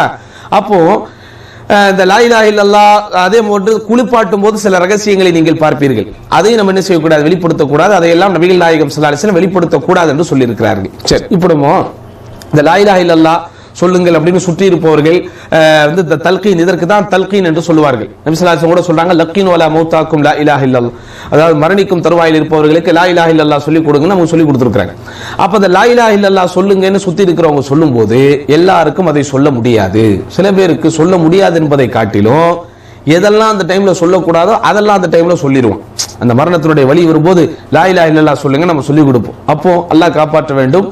அவர் ஒரு கெட்ட மரணத்திற்கு தன்னை தயார்படுத்தி கொண்டாரே ஆனால், அல்லது அவருக்கு கெட்ட மரணம் என்கிற விதி அவருக்கு இருந்து விட்டால் அவர் அந்த இடத்துல அல்லாஹ்வையே உதாசீனப்படுத்தி பேசிவிடுங்க. அல்லாஹ் சொல்லு, லா இலாஹ இல்லல்லாஹ் சொல்லு. நான் வழியில உட்கார்ந்துகிட்டு இருக்கிறேன், நான் துடிச்சுக்கிட்டு இருக்கிறேன், எனக்கு ரூஹு போது லா இலாஹ இல்லல்லாஹ் சொல்லு, அதை சொல்லு, இதை சொல்லு, கண்ட நேரத்தில் கண்டதை சொல்லு என்றெல்லாம் எடுத்தறிந்து பேசி எத்தனையோ பேர் ரொம்ப மோசமான மரணத்தை சந்தித்திருக்கிறார்கள்.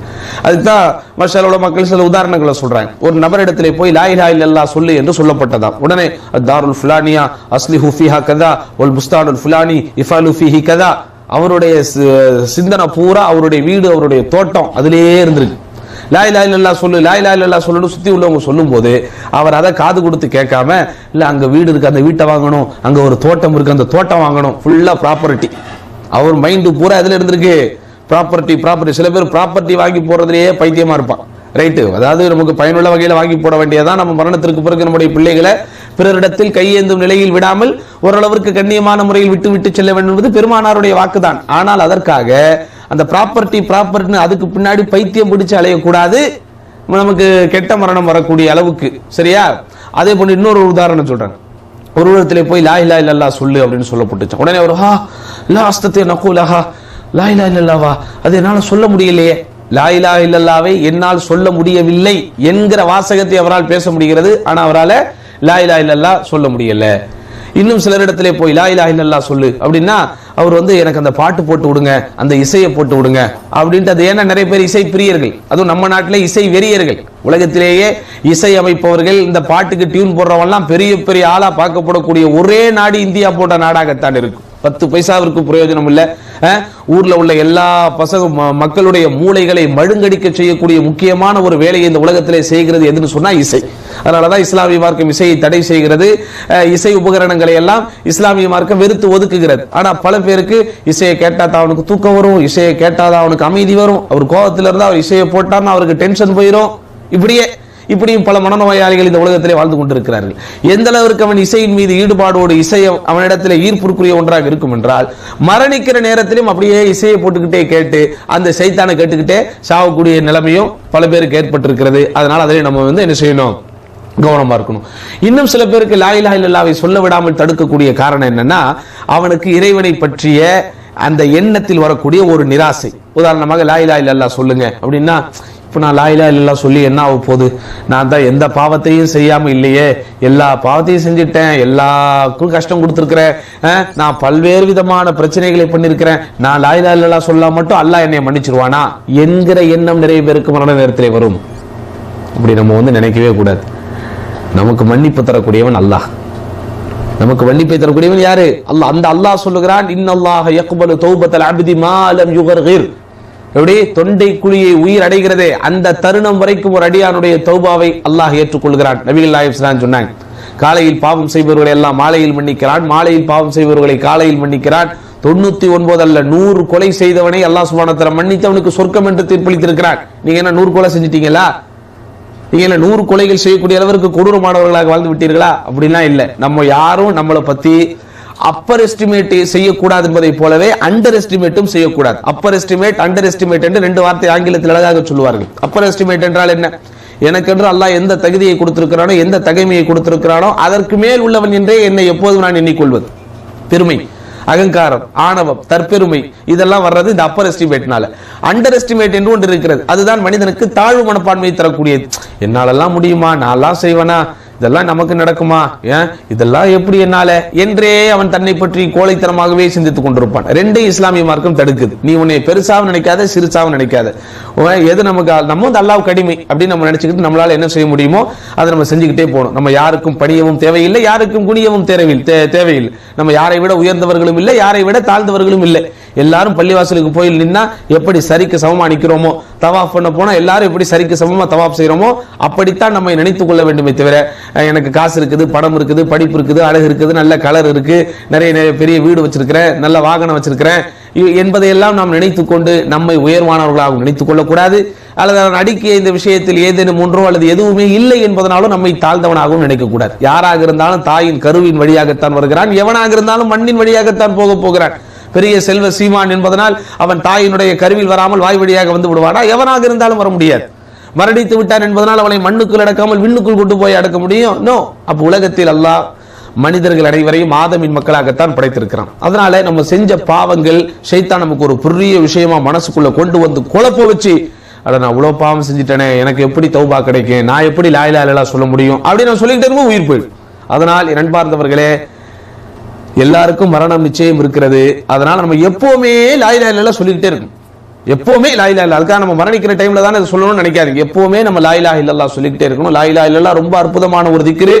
சொல்வதோடு மாத்திரமல்லாமல் நம்முடைய கொள்கையும் இறைவனுக்கு இணை வைப்பில்லாமல் என்ன செய்யணும், இருக்க வேண்டும். அதே போன்று இன்னும் சில பேருக்கு இப்படியும் நடக்கும். லா இலாஹ இல்லல்லாஹ் சொல்லுங்கள் அப்படின்னு சொல்லி போட்டு சொல்ல யாரா நினைவுபடுத்தினா, எனக்கு லா இலாஹ இல்லல்லாஹ் சொல்லணும்னு தான் தோணுது, அதை நான் சொல்லணும்னு வரும்போது என்னுடைய நாவை பிடிச்சி யாரோ தடுக்கிற மாதிரி வருது. இது இவனுக்குள் ஏற்படக்கூடிய ஒரு விதமான ஒரு மாயை, இவனுக்கே ஏற்படக்கூடிய ஒரு விதமான ஒரு ஷைத்தான் ஏற்படுத்தக்கூடிய கெட்ட எண்ணம். அப்போ லா இலாஹ இல்லல்லாஹ்வை சொல்ல விடாமல் தடுக்கக்கூடிய எத்தனை விஷயமாக இருந்தாலும் அது என்னது, எல்லாமே நமக்கு கெட்ட இறுதி முடிவை ஏற்படுத்தக்கூடிய ஒரு விஷயம்தான். அதனால நம்ம என்ன செய்யணும், லா இலாஹ இல்லல்லாஹ்வை தடுக்கக்கூடிய எந்த விஷயத்தின் பக்கம் போகக்கூடாது. குறிப்பாக நம்மிடத்தில் ஏதேனும் ஒரு தவறான ஒரு விஷயம் இருக்கும், அந்த தவறான விஷயத்தை பற்றி நம்ம என்ன செய்யக்கூடாது, மரண நேரத்தில் அல்லது படுத்த படுக்கையாக இருக்கும்போது அதனுடைய ஞாபகமே வரக்கூடாது. நிறைய பேருக்கு மது பிரியர்களாக இருப்பார்கள், மது வெறியர்களாக இருப்பார்கள், மது பைத்தியங்களாக இருப்பார்கள். அவன் எனக்கு உயிர் போற மாதிரி இருக்கு, தயவு செய்து எனக்கு மது ஒரு இது கொண்டு வாங்களேன், நான் அதை குடிக்கணும் அப்படின்னு சொல்லியும் மது குடித்த நிலையிலும் நிறைய பேர் மரணித்திருக்கிறார்கள். எது மார்க்கத்தில் தடை என்று சொல்லப்பட்டிருக்கிறதோ, எது மார்க்கத்தில் ஹராம் என்று சொல்லப்பட்டிருக்கிறதோ அதையே இவன் விரும்பி விரும்பி செய்ததனால் சாவரத்துக்கு முன்னாடி நான் திரும்ப ஒரு வாட்டியாவது அதை செய்யணும்னு சொல்லி வம்படியா செத்தவன் இருக்கிறான்.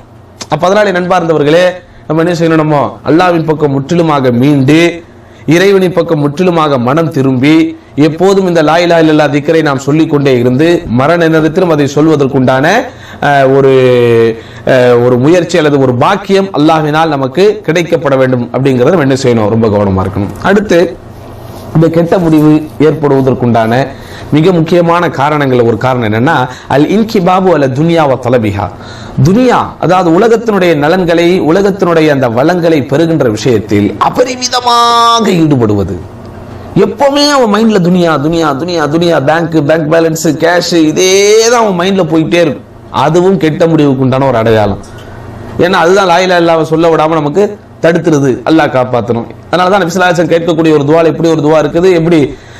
ரப்பனா லா தஜஅலி துன்யா அக்பர ஹம்மினா, இறைவா இந்த உலகத்தை எங்களுக்கு ஒரு அதாவது ரொம்ப பெரிய இலக்கிற்குரிய ஒன்றாக ஆக்கி விடாது. உலக இலக்கு தான், மாற்றுகிறதே கிடையாது. அதுக்காக நம்ம சாப்பிடாம இருக்க முடியுமா? சம்பாதிச்சாதானே சாப்பிட முடியும், சம்பாதிச்சாதானே ட்ரெஸ் வாங்கி போட முடியும், காசு வந்தா தானே வாடகை கொடுக்க முடியும், ஸ்கூல் ஃபீஸ் கட்ட முடியும், வண்டிக்கு பெட்ரோல் போட முடியும். காசுங்கிறது மனித வாழ்க்கையில் ரொம்ப முக்கியமானது. ஆனால் அது அக்பரகம். அக்பரகம்னா என்னது? ரொம்ப பெரிய முதன்மை விஷயமாக அதை வைத்து விடாதீர்கள். மார்க்கத்தை முதல்ல வச்சுட்டு ரெண்டாவது அதை வை, அல்லாஹ்வை முதல்ல வை, அல்லாஹ்வுக்கு அப்புறம் இதை வை. அப்ப நம்ம அல்லாஹ்வை மறக்கடிக்கக்கூடிய வகையில குர்ஆன் அல்லாஹ் சொல்றானே இல்லையா, அல்ஹாக்குமுத் தகாசுர், வேண்டும் வேண்டும் அதிகம் வேண்டும் வேண்டும் என்று சேர்க்கக்கூடிய ஆசை அல்லாஹ்வுடைய நினைப்பை விட்டு உங்களை திசை திருப்பி விடுகிறது என்று அல்லாஹ் சுப்ஹானஹு வ தஆலா சொல்கிறானே, அந்த மாதிரி நம்ம என்ன செய்யக்கூடாது?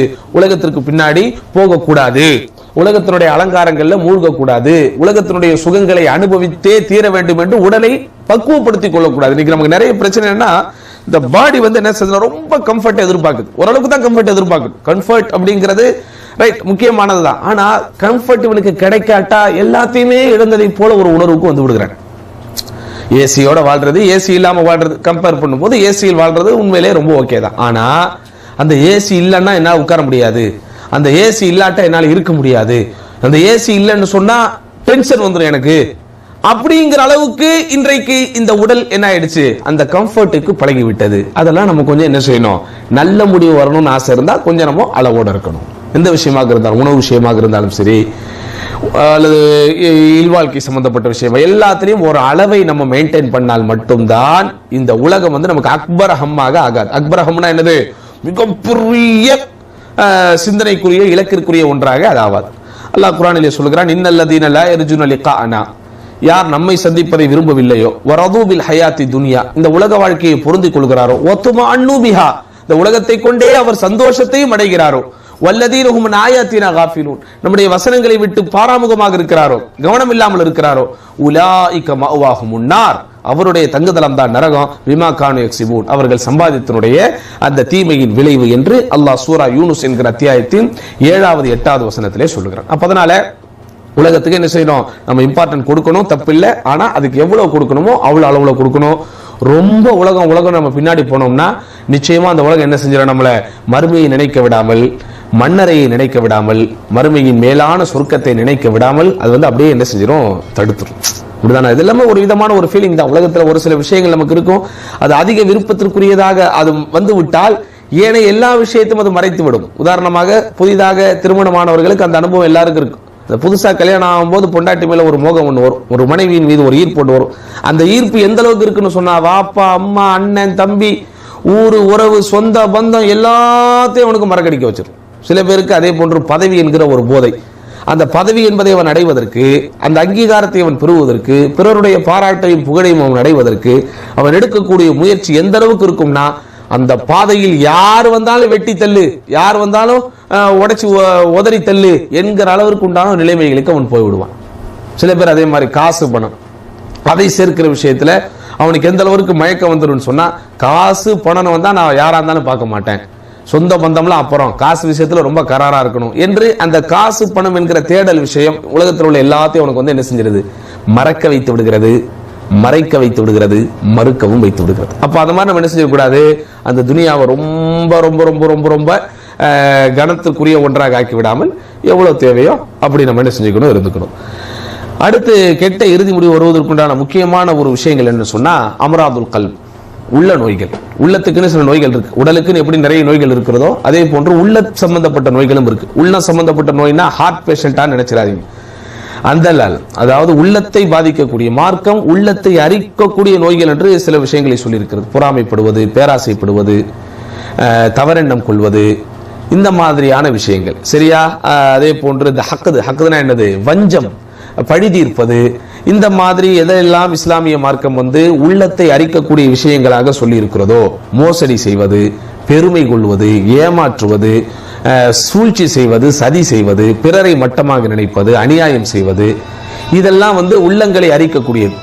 அப்ப அந்த உள்ளங்களை அரிக்கக்கூடிய விஷயங்களாக, உள்ளங்களுக்கு நோய் தரக்கூடிய விஷயங்களாக எவைகள் எல்லாம் இருக்கிறதோ அவைகளில் இருந்தெல்லாம் என்ன செய்யணுமோ பாதுகாக்கப்பட்டதாக நம்முடைய வாழ்க்கை அமைத்துக் கொள்ள வேண்டும். ஏன்னா இது வந்து என்னன்னா, இது எல்லாமே ஒரு விதமான ஒரு தர்பியத். சின்ன வயசுலேருந்து யாருக்கு இந்த பொறாமைங்கிற ஒரு குணம் இருக்கும், அவன் கடைசி வரைக்கும் பொறாமப்பட்டுக்கிட்டே இருப்பான். சின்ன வயசுலேருந்து யாருக்கு வந்து ஒரு திருப்தியான வாழ்க்கை இல்லையோ, எதையும் பொருந்தி கொள்ளக்கூடிய பக்குவம் இல்லையோ, அவன் பெருசானாலும் அப்படித்தான் அவன் இருப்பான். சரிதானா? அப்பதனால் உள்ளத்தை அரிக்கக்கூடிய, உள்ளத்தை பாழ்படுத்தக்கூடிய விஷயங்களாக மார்க்கம் எதையெல்லாம் சொல்லி இருக்கிறதோ, அது பெருமையாக இருக்கலாம், பொறாமையாக இருக்கலாம், வஞ்சமாக இருக்கலாம், மோசடியாக இருக்கலாம், தற்பெருமையாக இருக்கலாம், ஏமாற்றுதலாக இருக்கலாம், அதே போன்று சூழ்ச்சி செய்வதாக இருக்கலாம், சதி செய்வதாக இருக்கலாம், பிறரை மட்டமாக நினைப்பதாக இருக்கு, இப்படி எதெல்லாம் இருக்குதோ அதிலிருந்தெல்லாம் பாதுகாக்கப்பட்ட உள்ளங்களாக, பரிசுத்தமான உள்ளங்களாக நம்ம என்ன செய்யணும், நம்முடைய உள்ளங்களை வைத்துக் கொள்ள வேண்டும். அது என்ன செய்து நல்ல முடிவுகளை பெற்றுத்தரக்கூடிய ஒன்று. அந்த உள்ளங்களை பால்படுத்தக்கூடிய விஷயங்கள் ஏதாவது வந்தா அதுவும் என்னது, கெட்ட இறுதி முடிவை ஏற்படுத்தி கொடுத்து விடும். அதே போன்று பெற்றோர்களுக்கு மாறு செய்வதுங்கிறது, யாரெல்லாம் பெற்றோர்களுக்கு உபகாரம் செய்யாமல் இருக்கிறார்களோ, பெற்றோர்களுடைய பிரார்த்தனையை வாங்காமல் இருக்கிறார்களோ, பெற்றோர்களுடைய சாபத்திற்கு ஆளாகிறார்களோ, அல்லாஹ் காப்பாற்ற வேண்டும். அதுவும் என்னது, இறுதி முடிவு கெட்ட முடிவாகுவதற்குண்டான ஒரு பெரிய ஒரு காரணமாக அமைகிறது. திருக்குறானில் அல்லாஹ் சூரா முஹம்மத் 22-23 வசனங்களிலே சொல்லுகிற போது அல்லாஹ் இப்படித்தான் சொல்கிறான். எப்படி, அதாவது ஃபஹல் அஸைத்தும் மின் தவல்லைத்தும் அன் துஃப்ஸிது ஃபில் அர்தி வ துக்கத்தியு அர்ஹாமக்கும், உங்களுடைய ரத்த பந்தங்களை, குறிப்பாக அதுல பெற்றோர்கள் தான் உயர்ந்த இடத்துல வராங்க, அதை நீங்கள் முறித்து வாழ்வதில் சிறப்பு என்று எண்ணிக்கொண்டிருக்கிறீர்களா? உலாயிக்கல்லதீன லஅனஹுமுல்லாஹ், அவர்களை தான் அல்லாஹ் சபித்து விடுகிறான். ஃபஅஸம்மஹும், அல்லாஹ் அவர்களை செவிடாக்குகிறான். வாமா அபுசாரஹும், அவர்களுடைய கண்களை குருடாக்கி விடுகிறான். இதற்கு உலமாக்கள் விளக்கம் சொல்லும் போது அவனுடைய வாழ்க்கை பாழடைந்து விடுகிறது என்று சொல்லுகிறார்கள். அப்போ வாழ்க்கை பாழடைவதிலேயே பெரிய விஷயம் எது, அவனுடைய இறுதி முடிவு கெட்ட முடிவு ஆகிறது தான். அதனால நம்ம என்ன செய்யணும், பெற்றோர்களுக்கு நல்லுபகாரம் செய்யக்கூடியவர்களாக, பெற்றோர்களின் பொருத்தத்தை பெற்ற பிள்ளைகளாக, பெற்றோர்கள் நம்மை குறித்து திருப்தியாக எடுக்கக்கூடிய அளவிற்குண்டான ஒரு பிள்ளைகளாக நாம் வாழுகிற போது நிச்சயம் நமக்கு நல்ல முடிவு வரும். இதுல நம்ம கவனம் இல்லாமல் இருந்தால் நமக்கு கெட்ட முடிவு வருங்கிற சந்தேகம் இல்லை. அல்லாஹ் நம்மளை காப்பாற்றணும். இறுதியாக உலமாக்கள் அஸ்ஸுஹுது ஃபீ பத்லில் மாரூஃபி வ அதமன ஃபைல் முஸ்லிமீன், நன்மைகளை பிறருக்கு செய்வதில் யாரெல்லாம் கஞ்சத்தனம் காட்டுகிறானோ, நன்மைகள் பிறருக்கு போய்விடக் கூடாது என்கிற எண்ணத்தில் எவனெல்லாம் இருக்கிறானோ அவனுக்கும் கெட்ட முடிவு வரும். அதாவது அரபிக்ல கஞ்சத்தனம் அப்படின்னு சொல்லும்போது ரெண்டு விதமான வார்த்தைகள் பயன்படுத்துவார்கள். ஒன்று புகுல், இன்னொன்று ஷுஹ். கஞ்சத்தனம் என்றும் உலோபித்தனம் என்றும் தமிழிலே சொல்லப்படுகிறது. கஞ்சத்தனம்னா என்ன அர்த்தம்னா, என்கிட்ட இருக்கிறது யாருக்கும் போகக்கூடாதுன்னு நான் நினைக்கிறது கஞ்சத்தனம். அதுவே மார்க்கத்தில் இழிக்கப்பட்ட பழிக்கப்பட்ட ஒரு குணம். ஆனா உலோபித்தனம்னு ஒண்ணு இருக்கு. அது என்னன்னா, பிறரிடத்துல இருக்கிற நன்மை பிறருக்கு போகக்கூடாதுன்னு நினைப்பேன். அதுதான் ரொம்ப கேடுகட்ட டேஞ்சரான குணம். என்கிட்ட இருக்கிறத நான் அடுத்த ஆளுக்கு கொடுக்க கூடாதுங்கிறது தப்பு தான், இருந்தாலும் அது ஒரு சுயநலம், அவ்வளவுதான். ஆனா பிறருக்கு கொடுக்கிறானே, அதை தடுக்கக்கூடிய அளவிற்கு உண்டான ஒரு மனநிலை இருக்கிறது ரொம்ப மோசமான நிலை. அதனால பிறருக்கு கிடைக்கக்கூடிய நன்மைகளை நினைத்து யாரெல்லாம் இயங்குகிறானோ, என்னடா இது அவனுக்கு கிடைச்சிருச்சே, அவனுக்கு மட்டும் கிடைச்சிருச்சே, எனக்கு ஏன் கிடைக்கல அப்படின்னு அடுத்தவனை பத்தியே அவன் சிந்திச்சுக்கிட்டு இருக்கிறானோ அவனுக்கு கெட்ட முடிவு ஏற்படுவதற்குண்டான பெரிய வாய்ப்புகள் இருக்கிறது. சூரத்து தௌபா 9 அத்தியாயம் 67 வசனத்தில் அல்லாஹ் சொல்லுகிற போது, அல் முனாஃபிகூன வல் முனாஃபிகாத்து பஅதுஹும் மின் பஅத், அதாவது நயவஞ்சகவர்களான ஆண்களும் பெண்களும் ஒருவருக்கொருவர் எல்லாரும் ஒண்ணுதான். யஅமுருன பில் முன்கர், அவர்கள் தீமையை ஏவுவார்கள். யன்ஹவுன அனில் மஅரூஃப், நன்மைகளை தடுப்பார்கள். பொதுவா நன்மைகளை ஏவணும், தீமையை தடுக்கணும். இவன் என்ன செய்வான், தீமையை ஏவுவான், நன்மைகளை தடுப்பான். வயக்பிதுன ஐதியஹும், தங்கள் கரங்களை அப்படியே சுருக்கிக் கொள்வார்கள், யாருக்கும் எதுவும் போயிடக்கூடாதுங்கிறது ரொம்ப தெளிவா இருப்பான். நசுல்லா, அவர்கள் அல்லாஹ்வை மறந்தார்கள். ஃபனசியஹும், அல்லாஹும் அவர்களை மறந்து விட்டார். அப்படின்னா என்ன அர்த்தம், அவனுக்கு நல்ல முடிவு ஏற்படாது. அல்லாஹ் ஒருத்தனை விட்டுட்டான் அப்படின்னா அவனுடைய நிலைமை எப்படி, மோசமான நிலைமை தானே. அப்ப அதனாலதான் அல்லாஹ் சுப்ஹானஹு வ தஆலா என்ன செய்கிறான், இதே கருத்துல இன்னொரு வசனத்தை சொல்லுகிற போது, அஷிஹத்தன் அலல் ஹைர், அவர்கள் நன்மையான விஷயத்தில் உலோபித்தனம் காட்டுகிறார்கள். உலாயிக லம் யுமினூ, அவர்கள் தான் நம்பிக்கை கொள்ளாதவர்கள். ஃபஹபத்தல்லாஹு அமாலஹும், அவர்கள் செய்த நல்லறங்கள் அனைத்தையும் அல்லாஹ் அழித்தே விட்டான் என்று அல்லாஹ் சுப்ஹானஹு வ தஆலா சொல்லி காட்டுகிறான். அப்போ நான் இதனால் வரைக்கும் செஞ்ச தொழுகை, இதனால் வரைக்கும் நான் செஞ்ச நன்மை எனக்கு அல்லாஹ்விடத்தில் பலனையும் பயனையும் பெற்றுத்தராமல் அது அழிக்கப்பட்டு விட்டால் அது இறுதி முடிவு கெட்ட முடிவு ஆயிடுச்சுங்கிறதுக்கு உண்டான ஒரு அடையாளம் தானே.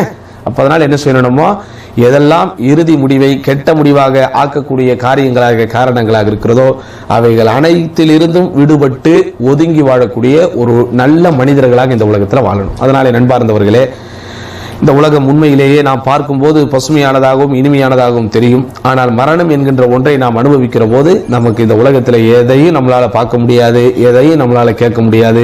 அடுத்து ஒரு நிரந்தரமான ஒரு ஜேர்னிக்கு, நிரந்தரமான ஒரு பிரயாணத்திற்கு நம்மை நாம் தயார்படுத்திக் கொள்கிறோம். அப்ப அந்த நிரந்தரமான நிலையான உலகத்தினுடைய வெற்றியை பெறுவதற்கு யாரும் நமக்கு குறுக்கீடு இல்லை. உலகத்துல வேணா நம்ம சில வெற்றிகளை பெறுவதற்கு யாராவது நமக்கு குறுக்கீடு வருவாங்க. அது நம்ம கூட சொல்லியிருப்போம் பல கட்டங்கள்ல. நான் ஃபர்ஸ்ட் ரேங்க் வாங்கணும் தாங்க எவ்வளவு முயற்சி பண்றேன், அவன் வந்து தட்டிட்டு போயிடுறாங்க.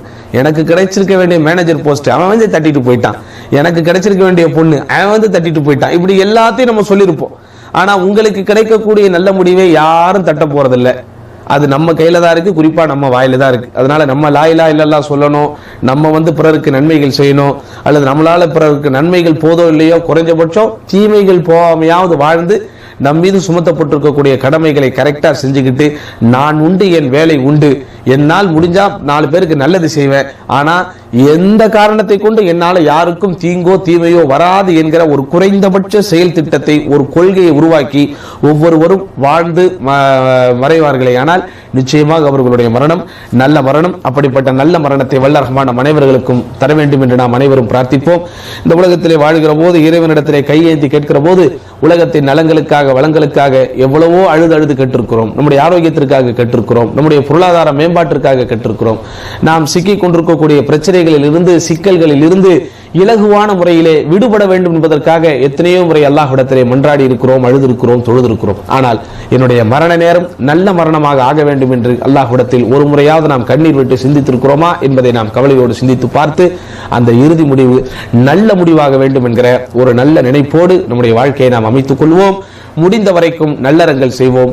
எந்த வகையிலும் எந்த விதமான கெட்ட தீய காரியங்களை செய்யாமல் இறைவனுடைய விருப்பத்திற்குரிய, இறைவனுடைய பொருத்தத்திற்குரிய, இறைவனுடைய திருப்திக்குரிய ஒரு மரணத்தை வல்ல ரஹ்மான் அனைவர்களுக்கும் தந்து, எல்லாம் அல்லாஹ் சுப்ஹானஹு வ தஆலா எதை நாம் சொல்லுகிறோமோ, எதை நாம் கேட்கிறோமோ அதன்படி வாழ்வதற்குரிய பாக்கியத்தை நம் அனைவருக்கும் தருவானாக என்று வேண்டி வாய்ப்புக்கு நன்றி கூறி முடித்துக் கொள்கிறேன். வாஹிரு தஅவானா அல்ஹம்துலில்லாஹி ரப்பில் ஆலமீன். அஸ்ஸலாமு அலைக்கும் வரஹ்மத்துல்லாஹி வபரகாத்துஹு.